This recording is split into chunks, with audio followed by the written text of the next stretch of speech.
চলো আজকে একটু অন্যরকম কথা বলি। ইনি হচ্ছে আমার মা সাবিত্রীমণি। তো ওয়ার্ল্ডের যদি সব থেকে ভালো মা হয় তাহলে হচ্ছে আমার মা সাবিত্রীমণি। আমার ছ বোন। তো যাই হোক, আমার মা ছ বোনকে খুব সুন্দর করেই বড় করে তুলেছে, ঠিক তার মতন করে।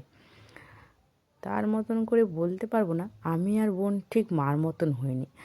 আর সব বোনেরা কিন্তু মার মতন হয়েছে, মানে মা যেরকম আচার ব্যবহার শান্ত শিষ্ট, তো লাস্ট দুজন মার মতো শান্তশিষ্ট হয়নি। আমার মা সব সময় কাজ করে, জীবনে কোনো দিন বসে থাকে না। আমার মা সবার শেষে খায়।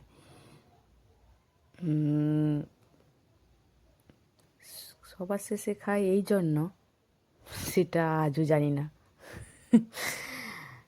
কারণ হয়তো যাতে সবাই ভালো করে খায় তার জন্য সবার শেষে খেত।